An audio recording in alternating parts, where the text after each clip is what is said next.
Continue watching for messages from the Agni Yoga volume Heart by Nicholas and Helena Roerich.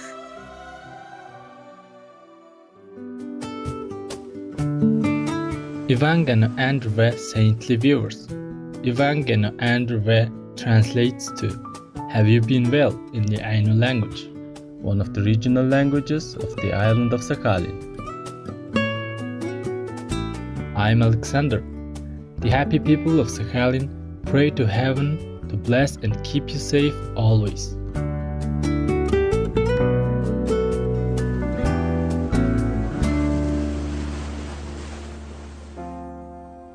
The esteemed mystical and philosophical writers Nicholas Roerich and his wife Helena Roerich are two of the most influential spiritual thought leaders from Russia.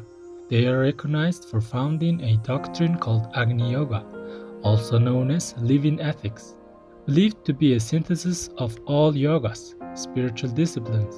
Agni Yoga focuses on the daily practice of love, beauty, and noble action. Nicholas Roerich was also a very cherished artist whose illuminating paintings, charged with the energy of his mystical experiences, drew many pilgrims from around the world. His wife, Helena Roerich, was the reason for his interest in Eastern spirituality and theosophy. Thus, the artist even depicted her in his painting titled She Who Leads.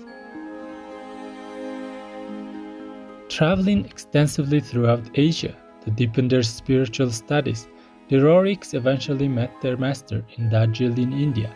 The ascended venerated Master Moria, also known as El Moria, is a master of the Great White Brotherhood, an order of ascended masters and their incarnated disciples, one of whom was Helena Blavatsky.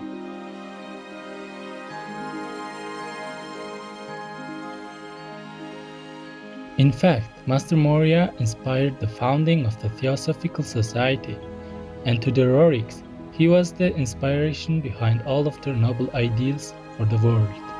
Moria revealed messages of higher wisdom to Nicholas and Helena Roerich, which they recorded on paper and later gathered into a series of texts.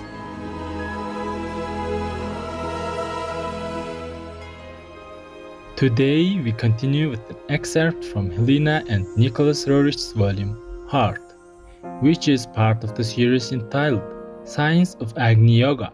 Through these treasure writings, the spiritual messengers remind us that the heart needs to be liberated in its connection with universal energy. Humanity's core is in need of selflessness and nourishment in order to be kept safe from hardness and so that we can remember its important value. Doubt means the downfall of quality. Doubt is the tomb of the heart. Doubt is a source of ugliness. Doubt must be touched on in every talk, because where will we end up without quality? What will we understand without the heart? What will we attain without beauty? People will ask, why does infinity come first, then hierarchy, and only then heart, rather than the reverse? But first comes the direction, then the link, and then the means. One must not mar this sacred means with doubt. Let us observe the quality of a person's pulse when he is experiencing doubt and also when he is engaged in faithful striving. If doubt is able to change the pulse and emanations, what physical deterioration it may work upon the nervous system. Doubt devours psychic energy. After thinking about doubt, let us recall treachery itself. For who is more intimate with doubt than a traitor? One can overcome this darkness only through communion with the hierarchy, with the most inevitable, partaking of it as one with the radiance of the sun. True, it does burn, but without it, there is darkness.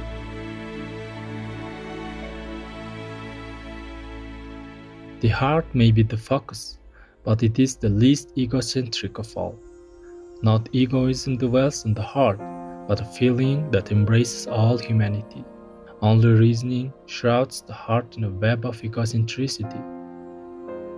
Kind-heartedness is measured not so much by good actions, which may arise from so many different causes, but by one's inner kindliness, which kindles the light that shines in the darkness. In this sense, the heart is truly a transnational organ. If for us light is a symbol of the aura, its parent will be the heart. How necessary it is that one learns to feel the heart not as one's own, but as something that belongs to the entire world. Only through this feeling can a person begin to liberate himself from egoism, while preserving the individual nature of his accumulations. It's difficult to embrace both individuality and universal containment, but there is good reason for the magnet of the heart to be connected with the chalice. You can understand how the heart radiates a special light that is refracted in every possible way by the substance that composes the nerves.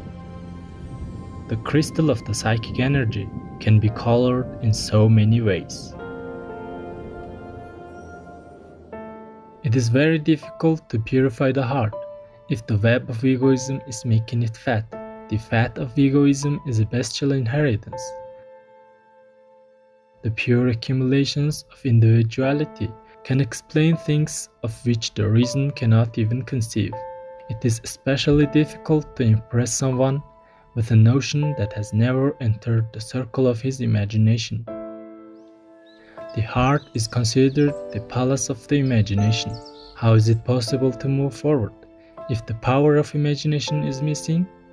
But where will imagination come from, if not from experience?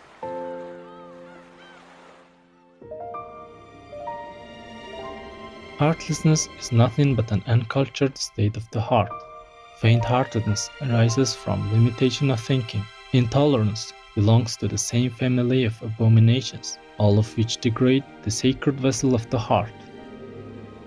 You already know that a refined heart, whose energy is intensified, provides an impulse similar to that of an electrical generator. This shows that the heart is a vessel of universal energy. But the culture of the heart does not accumulate unless it receives proper nourishment. Likewise, the best accumulator will be inactive unless it's protected and connected properly. The heart demands constant nourishment. Without it, the heart is deprived of the highest link and begins to decompose. In light of this, let us not forget how the ancients symbolized ascent by depicting an infant on the bottom of the chalice.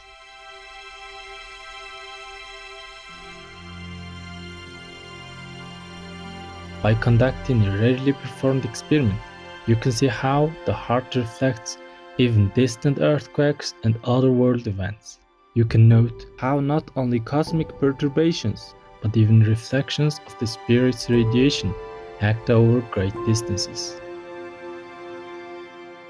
We pay attention to the transmitter of prana, to the lungs, which pass the essence onto the heart as a way to establish universal equilibrium. The new achievements being made in the subtle body are now being crowned with success. These achievements could no longer be deferred, because the foundation of the link, the magnet of the hierarchy, was being violated. As an aid in the restoration of the violated equilibrium, a new kind of subtle body is being developed.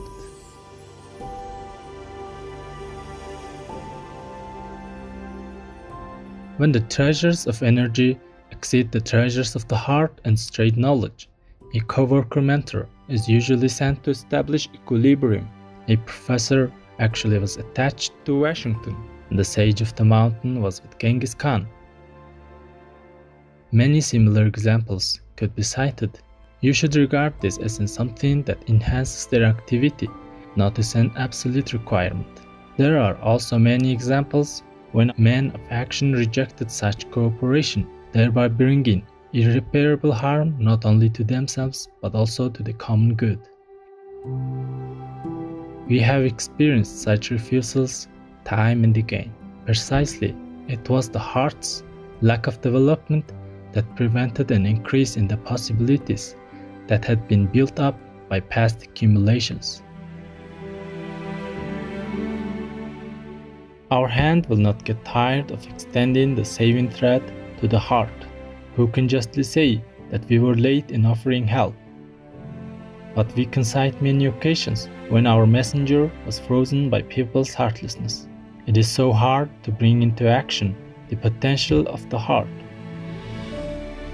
One must manifest a flight over the abyss, as if soaring from the last shore into the infinite. How sacred is the courage of selflessness, which opens up the heart.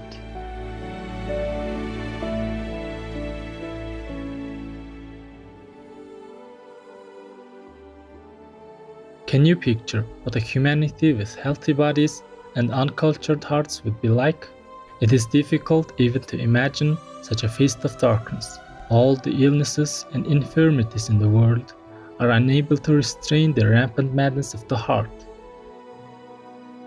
Truly, so long as the heart remains unenlightened, illnesses and infirmities will not be eliminated. Were that not the case, the frenzy of the heart coupled with powerful bodies would horrify the worlds. Long ago, it was said of a righteous man that he walked before the Lord, which meant that he did not violate the principle of hierarchy, and thus had purified his heart. Through even the slightest purification of the human heart, one can derive a cascade of blessings. Nowadays, it is all right to act, if cautiously, not only in cases where the heart has not decayed. You should not get depressed about it, but you need to know that the darkness has intensified and many hearts are putrefying. The significance of the heart is an old truth, but this truth has never been so needed as now.